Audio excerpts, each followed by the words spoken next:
Hello, Nick Harris here, UK-based illustrator, mostly working in children's publishing.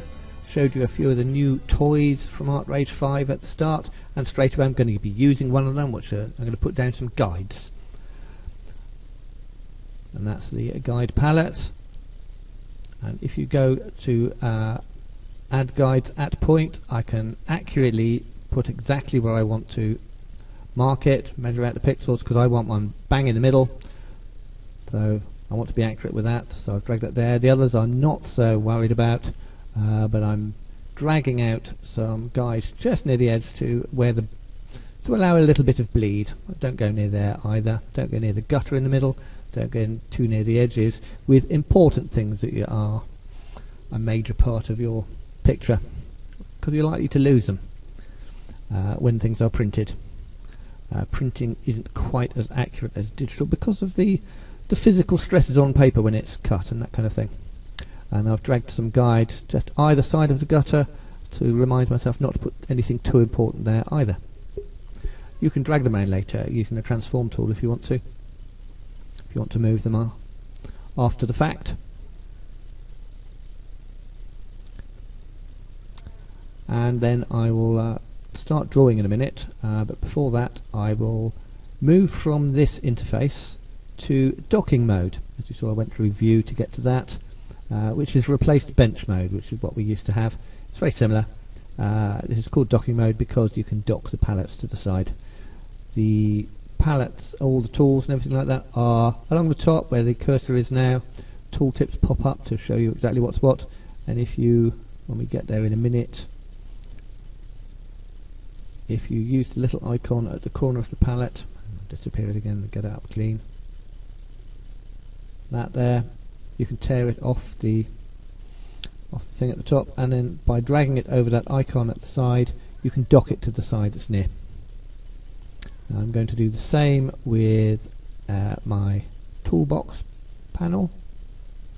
A toolbox is a custom thing. It is a custom floating palette that you can drag your favourite tools to, your favourite colours to, various other things to. You can save them. I'm just showing, I'm not going to load one today. I'll make one as I go, but if you save them as you go, you can have specific palettes. And docks that to the left hand side, and now we're pretty much ready to go. I just use spacebar and control and drag to zoom out. I suppose that would be command and spacebar on a Mac, I suppose. I'm a PC guy. And now I'm going to load a specific pencil into the toolbox. So it's one I made earlier. Didn't do much, I smoothed it a little bit, that's all I've done, and saved it as a preset. If you open the preset again, and just that drop down, add to toolbox. And you can load your toolbox that way. Just dragging it, and you can get rid of the tools if you don't want them, but you can reorder them in there. We'll be doing that later. That's just showing you what the tool is.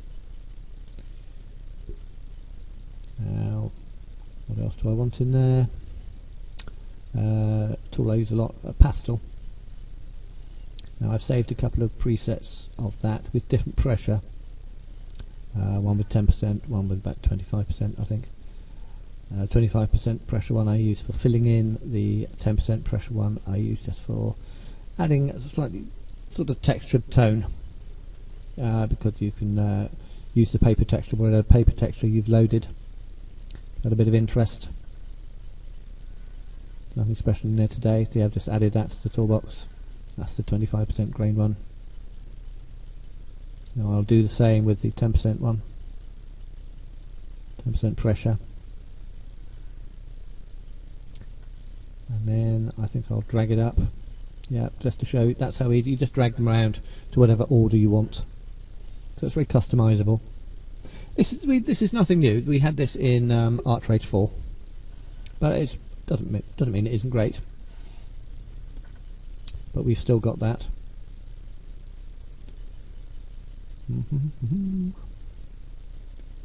I'm narrating this after the fact, so if I sound a bit vague at times, well, that's nothing new. I always sound vague. but it's because I am having to remember exactly what order I did this in. If we did it in real time, this is slightly speeded up, did it in real time, this video would be about 4 weeks long. No, not really, not quite that long, 3 weeks long. Watercolor washi, that's another preset I've made for myself. It's just a very light watery wash. It's good for filling things in. Ignore that thing on the screen at the moment. That was just me taking a screenshot for this very video to use later. Now I will start zoomed out again. Remember, spacebar, control or command. And the idea today is to draw something along the lines of circus performers going towards a big top. Can you spot my deliberate mistake here? What did I say about the gutter? And straight away I'm drawing something in the gutter. Thinking in terms of a caravan, but I don't know if I'm going to keep with the caravan. There's some figures walking along, going away from you towards the tent in question. Now see, changed my mind about that. I did Control All and backspace to get rid of that. Now I'm going to draw the characters on individual layers so that I can move them around if need be and resize them and play with that while we're at the sketching stage. Just something I do. You can do it all on one layer if you fancy. Do things the way that you like to do them. Don't copy what I'm doing. This is just me doing things the way I've fallen into doing them over time. Now, as we're doing a fantasy art magazine. For a fantasy art magazine, there ought to be a slight fantasy element to the circus performers. So there'll be at least one pet dragon. There probably will be one pet dragon, not at least, just one pet dragon, or performer dragon, or performer dinosaur, whatever it is. As you can tell, I'm making this up as I go along.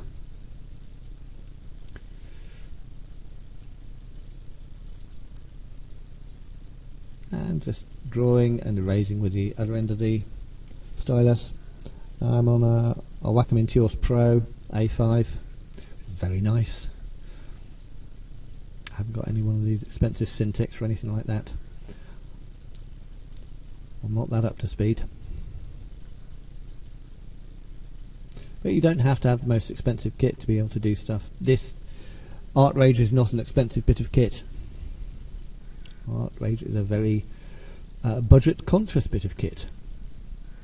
And also you actually purchase the license and have it on your machine. It isn't cloud based, it isn't subscription based. Once you've got it, the license is yours. So if you're looking for an alternative to Photoshop for drawing and painting, I wouldn't necessarily recommend it for all the other stuff Photoshop can do. Photoshop is a marvellous bit of kit. If you can afford it, if that's what you like to use, use that. But we're just looking at ArtRage today, which is something I use a lot. I'm a drawer and painter. I find it very intuitive.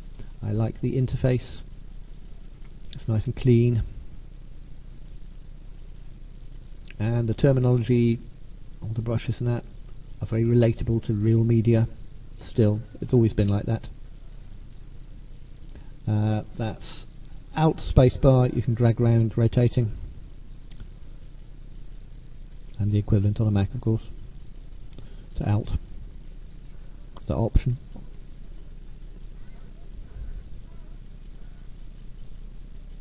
But you can hear squeaking, that's not me, that is my chair. Like that, that's my chair, that's not me. Though my knees can make sounds not dissimilar to that.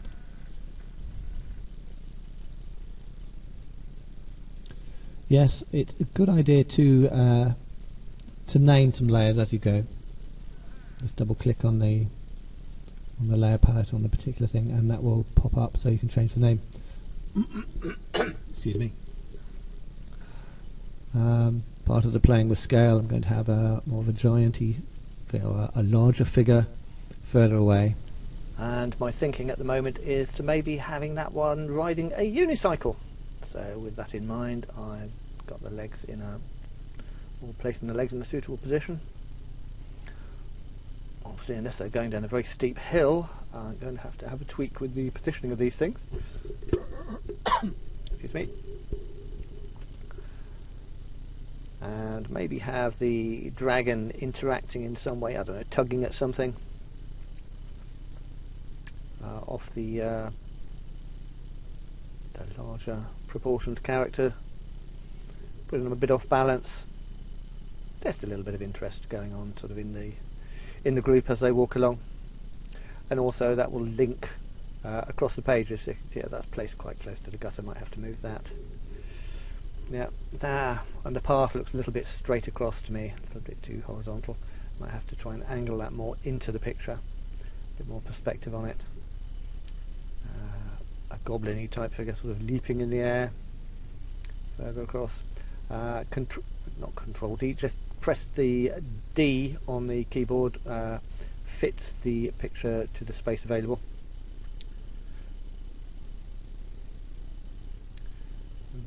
I'll block some colours in behind now.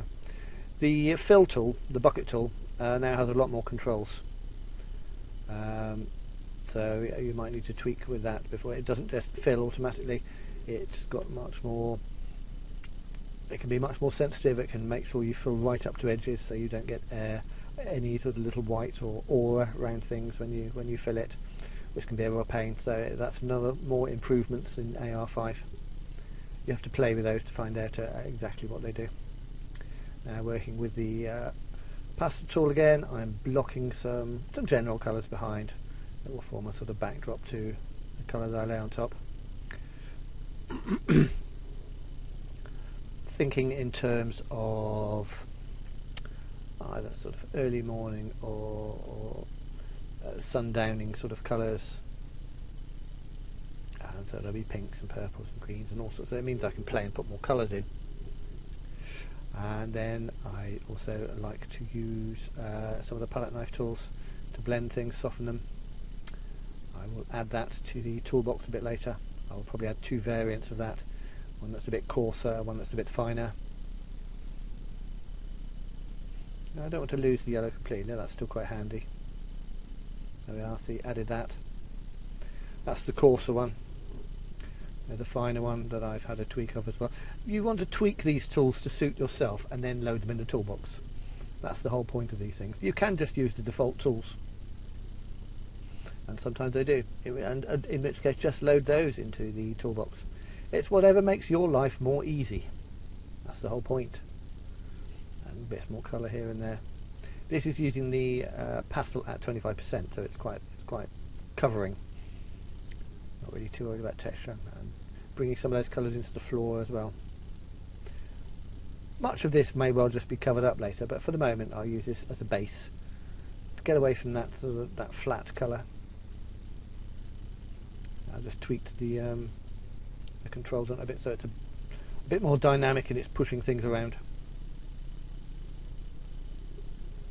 As you can see, over the course of stuff, I have refined the drawing a little bit more as well. A little bit crisper than it was.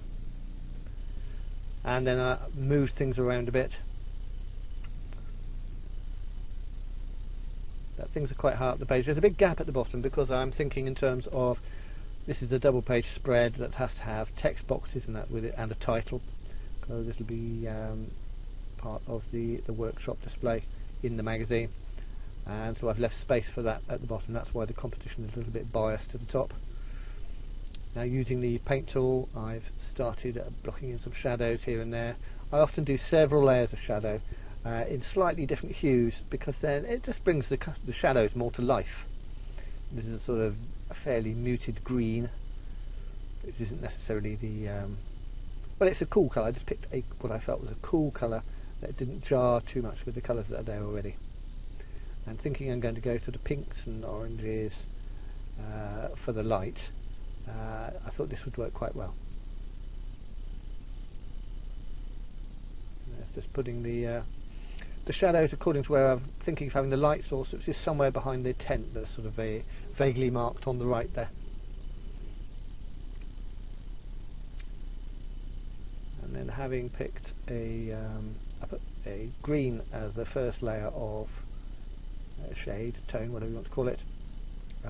Then I just move the hue round to a more purpley colour, adjust the intensity slightly, and then do another layer, set to multiply. These are set to multiply, these layers, so they form washes, translucent washes over the top, and build up on the colours underneath without destroying them.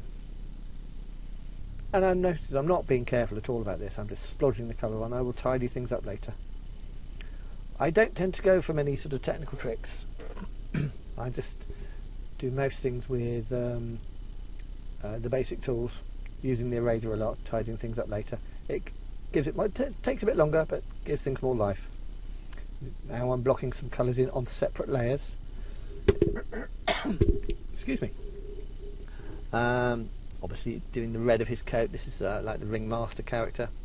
I think I've named him Ringmaster in the layer stack, if you look. Yes, I have. He's one of the few I have named. The others I've just named blandly Character 1, Character 2, that kind of thing. I'm using him kind of as a marker. I'm just blocking in on a layer below his drawing, and below here the shade layers some solid colours. I'm letting the shadow layers do the work for form at the moment, though later I will work into these solid colour layers, because it just gives you more subtleties, more control. Often when I do that, I will turn the shadow layers off so I can see what I'm doing, particularly if I need to match colours at any point, because you won't get a true reading if you're doing Alt and sampling, pressing the Alt key and sampling. You won't get a true colour and it'll be too dark. Blocking in boots, as you can see, and a hat. Now I've deliberately got him looking away because I don't particularly want you. His pose is quite strident. Well, he is striding, so that's quite a strong pose anyway. You don't need to be seeing his face, that would just be distracting. I want him looking away just at something else, so he's not paying attention while the dragon is actually being a bit naughty and tugging at the skirts, or whatever those are, of the unicyclist in front. Otherwise he might be telling it to stop. Stuff does have to make sense. Well, up to a point. I locked the layer transparency there so that I could quickly change the colour of the boots and stuff without worrying about going over the edges. That's useful. That effectively acts like layer masking. You don't really have layer masks in ArtRage, but you can if you want to make stencils from layer content, which effectively does the same thing. The only slightly distracting thing I find about that is the stencils tend to be bright red, which can be a bit off-putting if you're using colours, trying to use subtle colours and you can't really see what the colours are behind it. That's just my own personal taste anyway. Maybe just playing with colours, and as I said I would before, I have moved the path line to be more diagonal into the page because it draws the eye in more when you're looking at it. Now I'm just using a general sort of quite a light blue to cool things down a bit, make things a bit more evening-y, and I'm using the I am actually using the pastel tool instead of the watercolor tool at the moment. You're ending up with some quite interesting combinations. And in fact, this isn't set to multiply or anything. This is just working with different colours below, because I'm below some of the layers, and I've reduced the transparency of this layer. You can play with all sorts of things. You can play with blend modes. You can play with transparency to get the effects you want. But this is this is part of the setting the mood. So this helps unify things. If you have overall washes of a certain colour, see, and as I'm bringing it into the ground, it will start to make more sense as well. It's effectively I'm painting a gradient going towards that corner, rather than just using the gradient tool, which is all a bit too perfect and look a bit mechanical. You can, of course, do this with a gradient if you wanted to use a gradient going sort of yellow to blue, and then work into it afterwards. Use the smear tool or one of the palette knives to sort of add some interesting bits, make it not quite so perfect looking. You can get away with it that way. Going back and doing a bit of tidying up here and there with the eraser. I use the eraser easily as much as I use the other tools.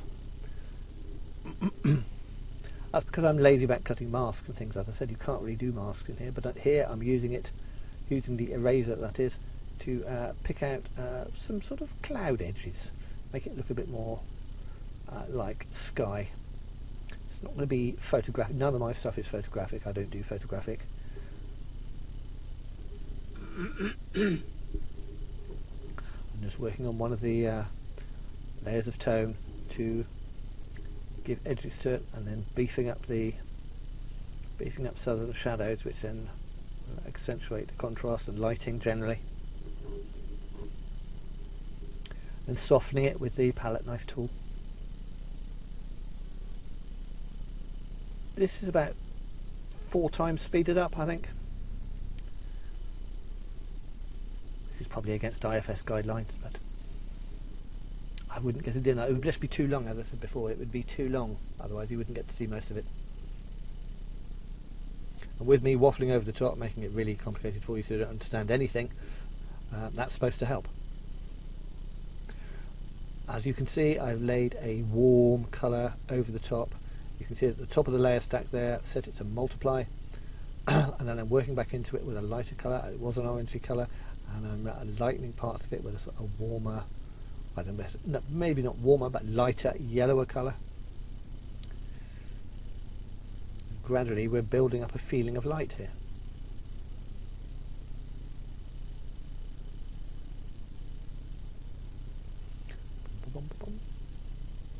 Carrying on to the same time to things, and then darkening certain parts, like where the tent is, make it a bit more orangey.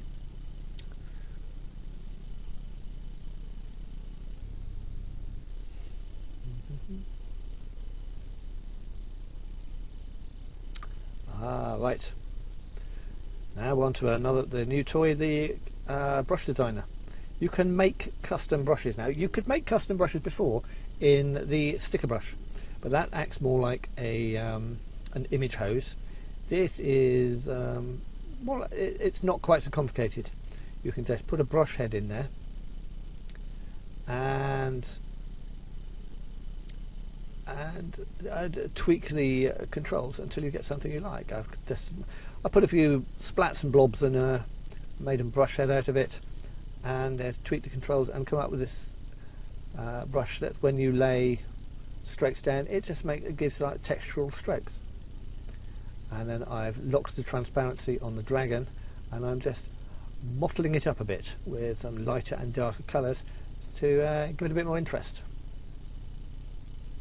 Obviously working on the underside at the moment, and the locked transparency makes it work almost like a mask.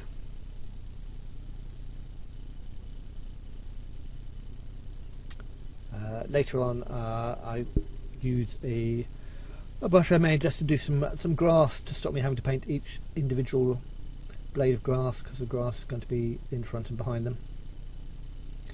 And this, with the layer transparency still locked, and now I'm just putting some inks lines on it, giving it a few stripes, which I will then soften up because they're a bit too clean.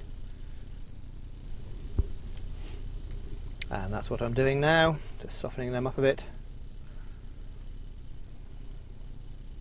with the finer tuning palette knife. And a bit too crude. What now? And that's just closing in a bit, so you can see what's been going on there. It's not very detailed, but from when you pull out, it doesn't look too bad. We're into a series of JPEGs at the moment, just because it was moving too slowly to do a live video, capture it all the time. We'll go back to that a bit later.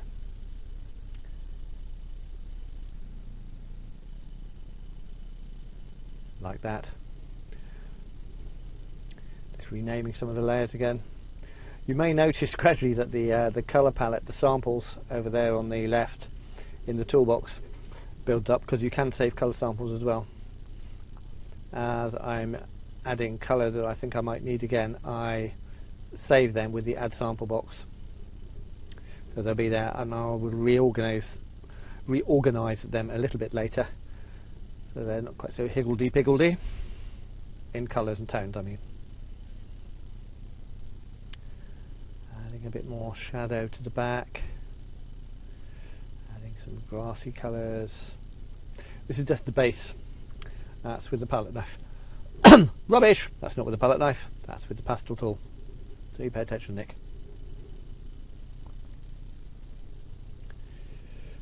That's just the base, and I've left some of it uncovered on the behind the ringmaster so that it looks more distant.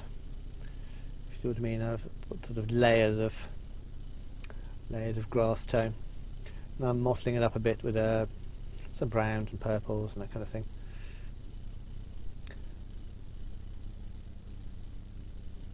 That was using the 10% pastel tool, which saying I wanted to use it for a bit of texture. I then softened it up with the palette knife again.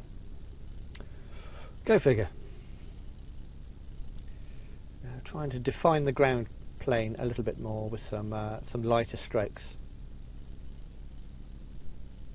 Probably on another layer again, or no? Yes, I think it is, yeah. This is the kind of thing I might have done with the eraser. I'm not doing it with the eraser at the moment. I'm actually doing this. Painting it, I mean, as opposed to cutting it away. And then softening it.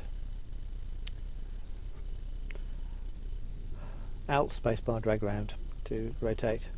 It's just I wanted to get a better angle on drawing the curve of the tail. And as you see, things have progressed a little bit more again. Meanwhile, I'm going to put out some texture. So we're going to go to the brush designer, the new brush designer. This is the new brush tool, custom brush tool. And here are some brush heads I've prepared earlier. Anything between 150 pixels square to about 300 pixels square. It's 150 pixels square I think I'm using. Just a spotty, I'll put some spots. White on a black base.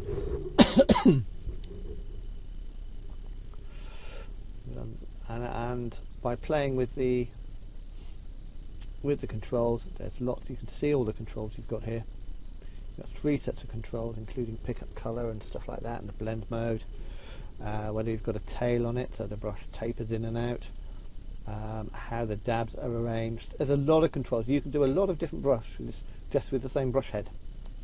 But I just want a general texturizer, for want of a better term. Which is, that will do fine. Yeah, that kind of thing. A little spotty, mottly sort of thing. Playing with the dab spacing. That's a bit too fine. That's a bit too crude. Too close together. Something between. Opacity you can control. But jitter as a big control. See, that splays them out more. Makes it more random. You can do rotation jitter as well, which comes in more useful when you're doing things like foliage, that kind of thing. Well, to me that's more useful. That sort of thing I will use it for. You can change the grain size of the paper. Grain progression, I haven't quite got a handle on that one yet, but that's to do with how it moves forward.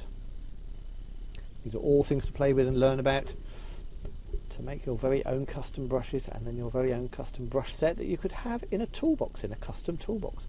See how customizable all this is. So anyway, let's see. Yeah, just testing it out.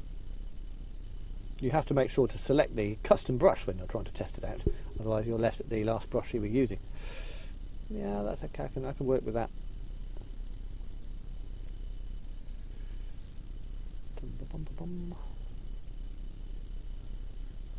Just making another one quickly to show how easy this is. I just put a different brush head in, another one I made earlier.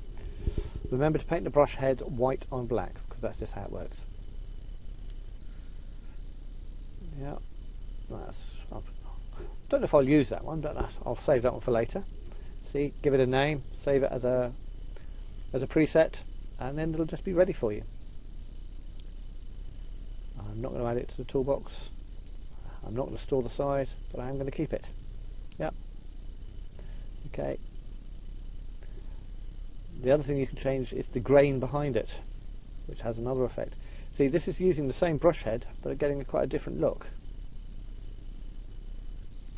This is how much more control you've got with this. That's a bit too faint, a bit too pronounced. So I'm thinking textures and stuff like this will be useful for sort of furry kind of stuff later on.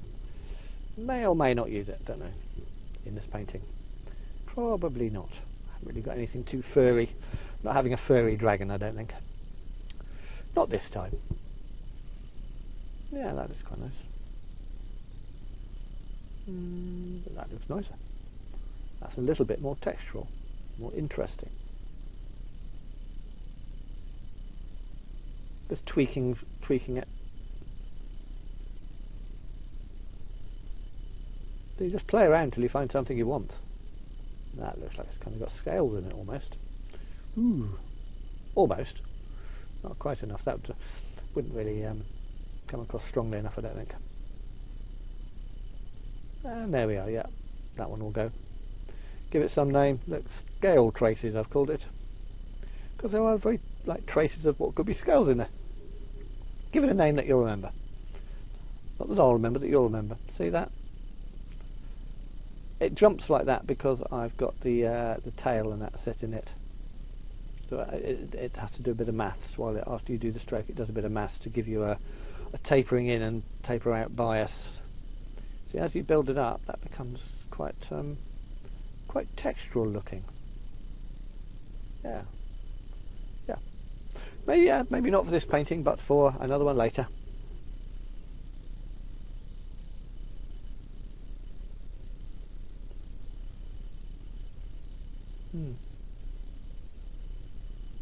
Yep. Yeah, take some time to build some brushes for yourself that you're actually going to like, and you will play with them, and they will be your marks. That's good, isn't it? It's just cutting away with the rubber to see how that would look in terms of graduation, how it works when it's softened with the palette knife. So I was talking to my hand then, I'm sorry if I was a bit muffled.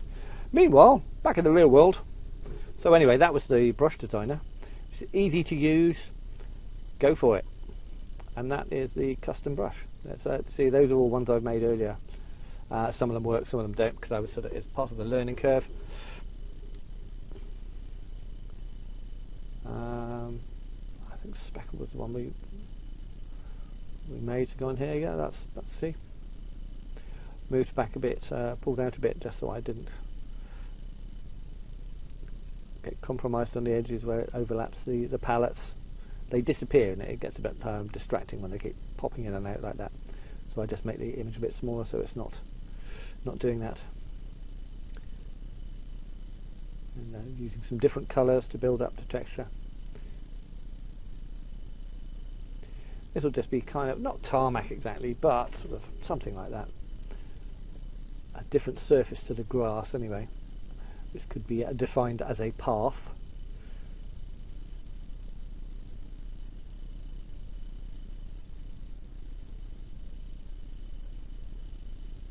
Now I'm going to, oh no, that's a bit crude, don't know if I like that. I'm going to add some light marks with the same brush, but don't know, that looks more like clouds. I really want clouds around their feet.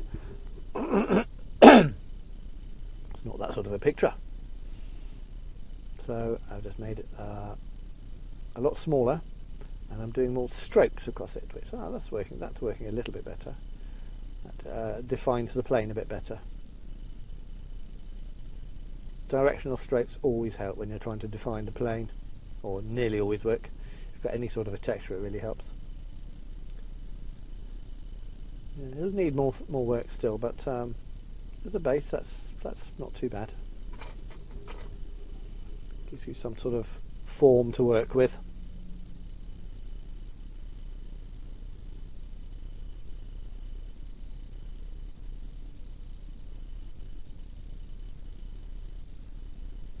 This is me fettling and then turning layers on. I do think that I did the lighter thing on a separate layer, so I could discard it easily if I didn't want it, and also turn it off to see what it's like without it. You can always merge layers later, and I would recommend that you do, unless you want an unwieldy file size such as I often get. as I say all along, do things your way as far as you can. Do things that please you. Don't do things that you think, oh, I have to copy that because that's how he does it. No. Do things your way. Just pick up any tips that seem to work for you. If there's anything in this that you think may work for you, by all means just use that. But don't adapt your whole style to try and do this. No. Putting a few more details in, again with that lighter still, to pick out some, give it a little bit more definition on that ground plane. Just building up textural interest. Lighter towards where the light source is, and things become a little less distinct. And thinking in terms of perspective, having the marks a bit further apart, maybe a bit bolder as they come towards you. But at the same time, the light is further away then, so it won't have quite such an effect. So we're gradually moving towards a darker area. That's kind of contradicting information, wasn't it? But I hope you know what I mean. And if you can see the cursor skittering away there. That's a good word, isn't it? Skittering.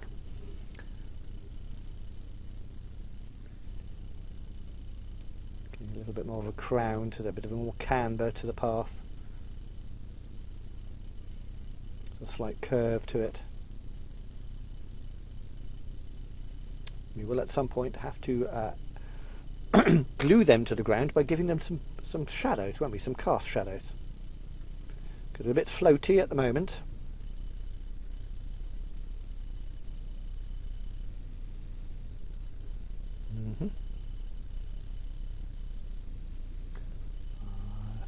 Yes, I think we may have gone into JPEG mode for a little bit. And then live again.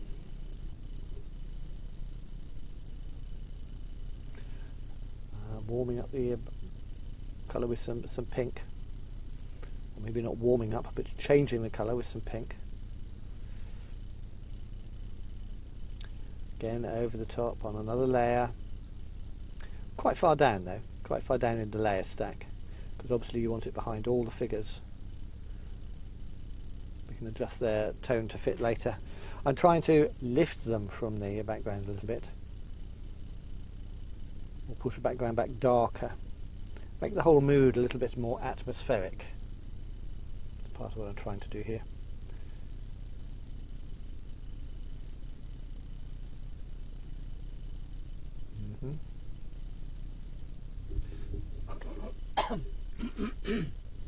Do apologise if I keep coughing. Got a tickly cough at the moment. It's that time of year.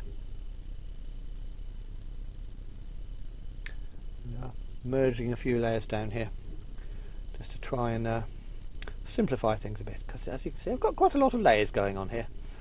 I pretty much know what most of them are, but it's quite easy to get to a stage where you're starting painting on the wrong layer. Not that I ever do that. Cough cough.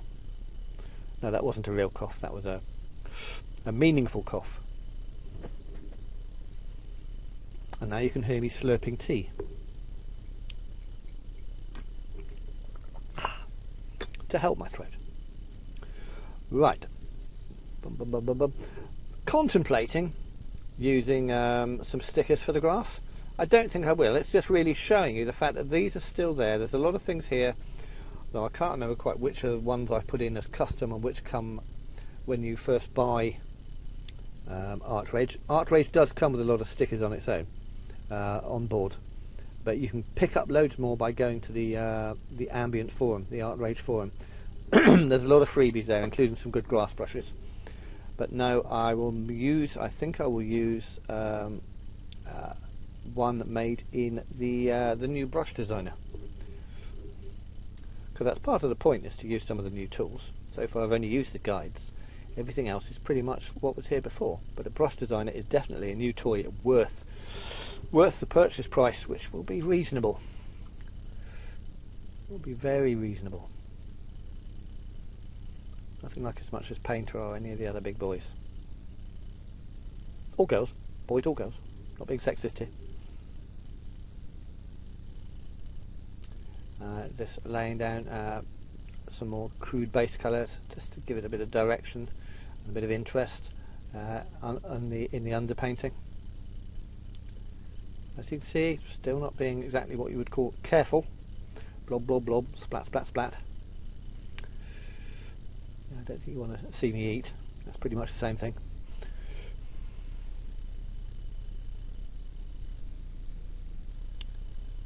So tone off, tone on. No, I'm not doing Karate Kid. That's just, I turned the layer for the tone off and the layer back on. Just now and again it's a good idea to do things like that, just to see whether it's actually, the tones are actually making it better or worse. And you can see how watercolory some of these tonal layers look, and how they've got edges that I may well merge, or I might leave them like that. I probably will not merge, soften a bit with the palette knife. I find the watercolor and one of the soft palette knives are particularly good bedfellows. They work very nicely together, so you can have a combination of edges and soft, no edges, effectively. That's what I'm doing now. No, I'm not. I'm actually painting the tone now. I was lying to you. I'm doing another tonal layer. This is the third main one, I think, on the figures. With a slightly warmer sort of brown colour to make it a bit more just in tune with the rest of the colours going on here. I don't want to make it so dark that it kills it. I want a bit of light in the shadows. I could make it very chiaroscuro and make it very dark and sort of like some kind of classic painting, but the shadows are almost, well, really, really dark brown, or really almost impenetrable. But I don't want that. I want to be able to see what's in the shadows, to a certain degree anyway, because there's a lot of them and you don't want to be looking at just a lot of silhouettes. That's not what this painting's about.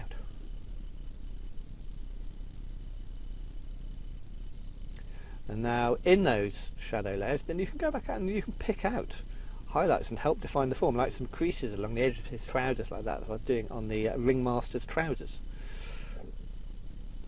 It's great for things like that. You can just work back into them, and then you can, if you don't like that, you can either Control Z, Control Z if you're an American, or you can just soften them with the palette knife, which has a similar sort of effect, but not quite so clean.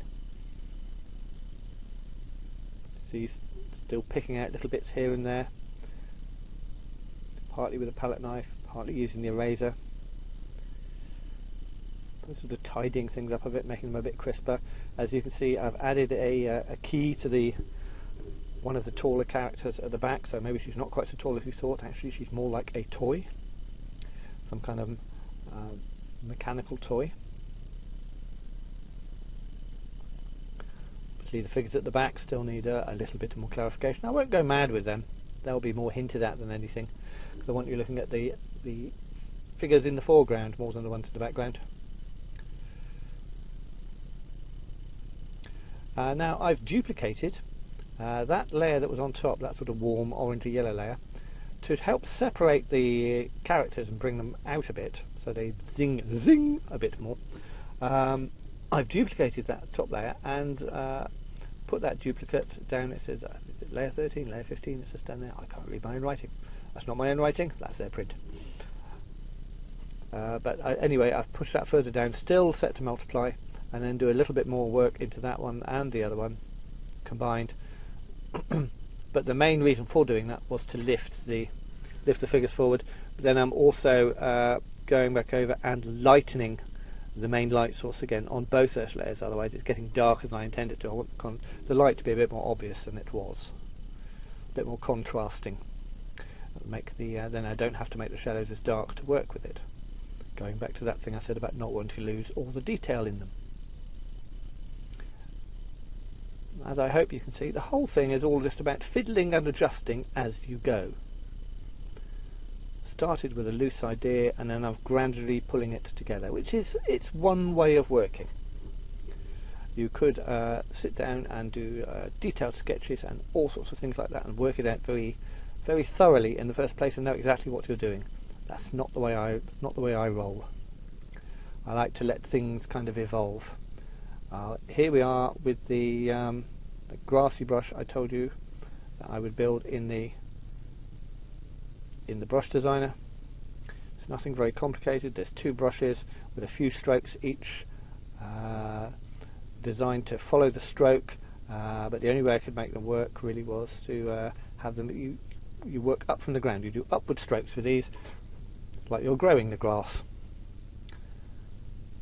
And do some in the background. In a minute I will make the brush bigger, move to another layer, go over the top of the grass at the front, the sort of bank, the verge. I'm on the verge of the verge at the sides. They've made the brush bigger. You can see it's not got that much variation within it, but it doesn't really have to on something like this. If you make enough individual strokes, this is still much quicker than doing it by hand. It is by hand, but it's assisted hand. I'm doing a fairly dark colour at the moment. I'll make it slightly lighter and introduce some lighter colours. That's probably a bit too light. That's a bit better. You need some variation. You don't just want a block of solid colour. Well, you might as well just do that and not bother having that brush. And then some darker as well. So see how it's working and adjust what you're doing to that. I've turned that layer off again because I just wanted to see how things were looking. And where I want to bolster things, make them stronger, I will duplicate a layer like I have here with the dragon's body colour, set it to multiply and then tweak and adjust it to beef things up a bit. And I do that with various layers throughout.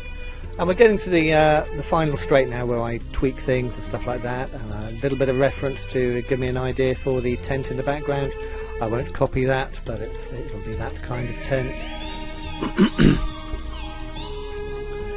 And you can see I've done a bit more in the figures in the background, added some fire to the goblin standing in the end, he's blowing flames, darkened everything again. This is using that duplicating tones thing, duplicating a layer and then setting it to multiply and then adjusting it, just to make everything a little bit stronger. And I probably won't do much more, I'll leave it about there I think. And I've done a little bit of foliage in the background using the brush designer again. The brushes will be supplied in the brush. And that's about it. Hopefully you will think ArtRage is a marvellous tool like I do, and you will do much better things than I have done here. I hope you got something out of this, and I will see you again next time. Bye!